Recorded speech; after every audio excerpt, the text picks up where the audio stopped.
যুক্তরাষ্ট্রের president Donald Trump তার নেতৃত্বাধীন প্রশাসন থেকে বিশ্বের শীর্ষ ধনী ইলন মাস্ককে বিদায় জানিয়েছেন। শুক্রবার মার্কিন প্রেসিডেন্টের দপ্তর ওভাল অফিসে এক সংবাদ সম্মেলনে এই ঘোষণা দিয়েছেন ট্রাম্প। এই সময় মাস্কও উপস্থিত ছিলেন।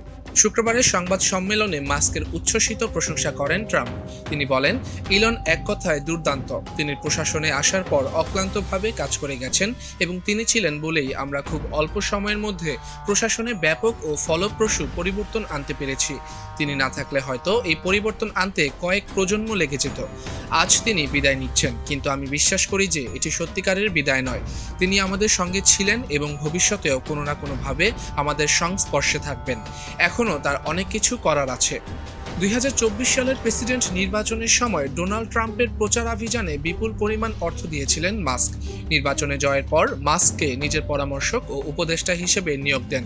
পরে 20 জানুয়ারি প্রেসিডেন্টের শপথ গ্রহণের পর মাস্ককে নবগঠিত সরকারি বিভাগ বা মন্ত্রণালয় department of government efficiency DOGE এর প্রধান করেন ট্রাম্প।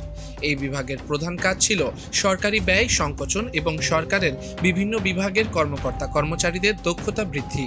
মাস্ক ডজের প্রধান নির্বাহী হওয়ার পর কয়েক মাস ধরে সরকারি অর্থ অপচয় রোধের নামে সরকারের বিভিন্ন বিভাগের হাজার হাজার কর্মচারীকে চাকুরিচ্যুত করা হয়, স্থগিত করা হয় প্রায় সব ধরনের বৈদেশিক সহায়তা প্রদান, এমনকি যুক্তরাষ্ট্রের অভ্যন্তরীণ বিভিন্ন গবেষণা ও উন্নয়ন সংস্থাতেও সরকারি ভর্তুকি বন্ধ করে দেওয়া হয়। এসব কারণে স্বাভাবিকভাবেই ট্রাম্পের জনপ্রিয়তা কমতে থাকে। যুক্তরাষ্ট্র জুড়ে একাধিক আদালতে ট্রাম্প প্রশাসনের বিরুদ্ধে মামলা করেন চাকুরিচ্যুত সরকারি কর্মচারীরা। বৈদেশিক ও অভ্যন্তরীণ সহায়তা প্রদান স্থগিত করায় দেশের ভেতরেও সমালোচনায় বিদ্ধ হতে থাকে ট্রাম্প প্রশাসন। মাস্কের নিয়োগ নিয়েও যুক্তরাষ্ট্রের পার্লামেন্ট কংগ্রেসের এমপিদের একাংশ এবং ট্রাম্পের রাজনৈতিক দল রিপাবলিকান পার্টির নেতাকর্মীদের একাংশ অসন্তুষ্ট ছিলেন। কংগ্রেস এখনও ডজকে সরকারি বিভাগ হিসেবে স্বীকৃতি দেয়নি। এসব কারণে যুক্তরাষ্ট্রের প্রেসিডেন্ট ও তার নেতৃত্বাধীন প্রশাসনের সঙ্গে দূরত্ব বাড়ছিল মাস্কের। এর মধ্যেই প্রেসিডেন্ট ট্রাম্পের একটি বিল স্বাক্ষরকে ঘিরে নতুন তিক্ততা সৃষ্টির অবস্থা দেখা দেয়। মাস্ক প্রকাশ্যে তার সমালোচনা করেন। নাগরিকদের কর মওকুফ এবং প্রতিরক্ষা খাতে ব্যয় বৃদ্ধি সংক্রান্ত ওই বিলটি স্বাক্ষরের পর ট্রাম্প ঘোষণা করেন যে তিনি একটি বড় ও সুন্দর বিলে স্বাক্ষর করেছেন।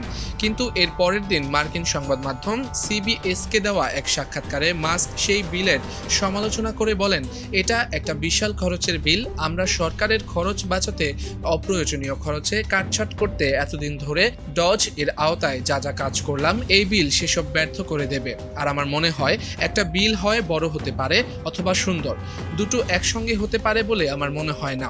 পরে পৃথক এক সাক্ষাৎকারে ওয়াশিংটন পোস্টকে মাস্ক বলেন তিনি তার পুরনো কাজে ফিরে যেতে চান এবং ব্যবসায় মন দিতে চান। শুক্রবারের সংবাদ সম্মেলনে মাস্ক বলেন, আমি মনে করি ডজ টিম তার গত কয়েক মাসের কাজে ব্যাপক সাফল্য দেখিয়েছে এবং ভবিষ্যতেও এই সাফল্যের দ্বারা অব্যাহত থাকবে।